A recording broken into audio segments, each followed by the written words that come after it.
In this video, we'll explore the fascinating structural features of some key joints in the human body. We'll compare and contrast two important pairs of synovial joints, the knee and elbow, followed by the shoulder and hip.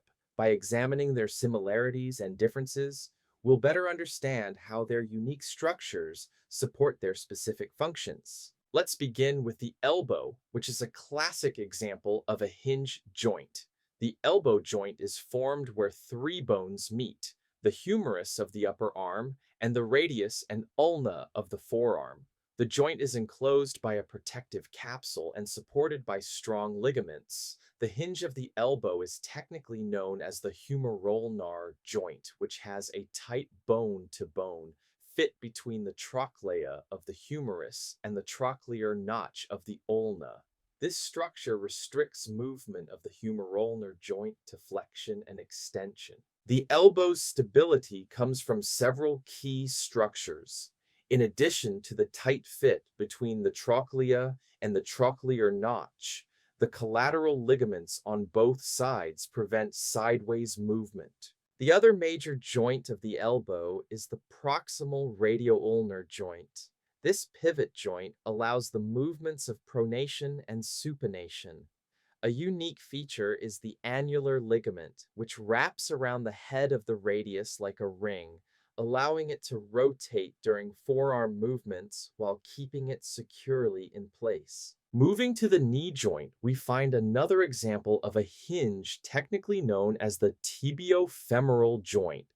While it shares some basic features with the elbow, the knee has some notable differences. The proximal articular surface of the tibia does not form a tight fit around the femoral condyles. The patella, embedded in the quadriceps tendon, plays a crucial role of protecting the anterior surface of the knee and working as an anatomical pulley to increase the force of the quadriceps muscles for extension. Bursa and fat pads surrounding the patella provide additional protective cushioning. The knee's complexity is evident in its extensive network of supporting structures. The medial and lateral collateral ligaments are extracapsular ligaments located superficial to the joint capsule. These ligaments provide stability to the sides of the knee. The anterior and posterior cruciate ligaments are intracapsular ligaments that cross inside the joint, preventing excessive forward and backward movement. Two C-shaped menisci, the medial meniscus and lateral meniscus, help to contour around the curved surfaces of the femoral condyles and act as shock absorbers between the femur and tibia. This elaborate system of ligaments and cartilage is essential for handling the significant forces that pass through the knee during walking, running, and jumping. The poor bone-to-bone fit of the knee reduces stability, leading to increased risk of injury. A blown knee is a broad term often used to describe significant injury to one or more of the major stabilizing structures of the knee, most commonly the anterior cruciate ligament, medial collateral ligament, meniscus, or sometimes a combination of these. Such injuries typically result from sudden twisting, pivoting, or direct impact to the joint, and can cause symptoms like swelling, pain, instability, and loss of range of motion. Depending on the severity, treatments may range from conservative approaches such as rest, ice, compression, elevation, bracing, and physical therapy to restore strength and stability, to surgical options such as ligament reconstruction or meniscus repair if the damage is more extensive or the patient wishes to return to high-level activity. Rehabilitation following either approach is critical to regain proper knee function and prevent further injury. When comparing the knee and elbow, we see how evolution has adapted these hinge joints for their specific roles.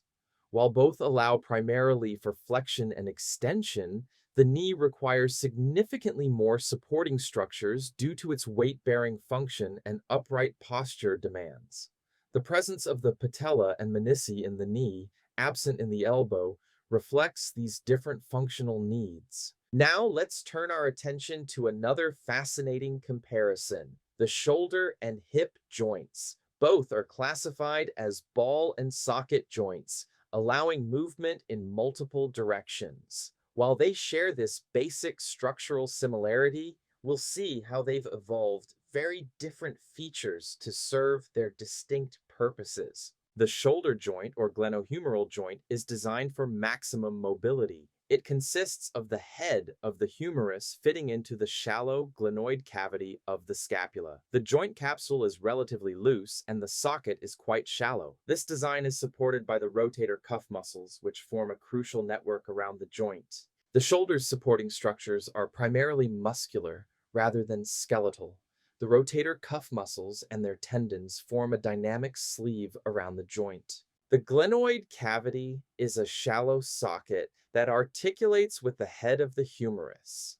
The glenoid labrum is a ring of fibrocartilage surrounding the edge of the glenoid cavity to provide additional support to the head of the humerus.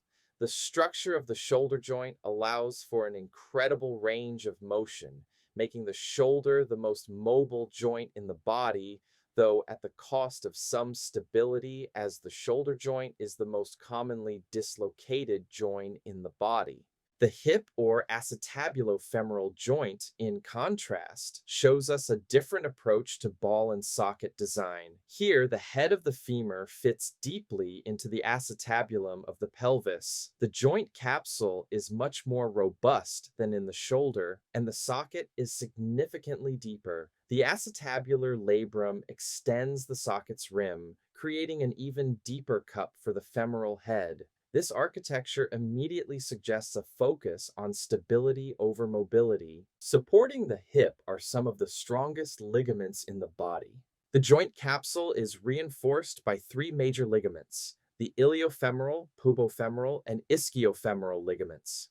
This extensive support system allows the hip to bear tremendous forces while maintaining stability during walking and other activities. Comparing the shoulder and hip joints reveals a fascinating trade-off in human anatomy.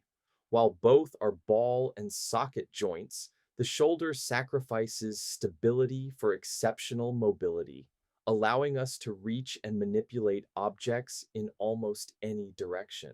The hip, conversely, prioritizes stability over range of motion, providing a strong foundation for walking and supporting body weight. These differences perfectly demonstrate how structural features evolve to match functional demands.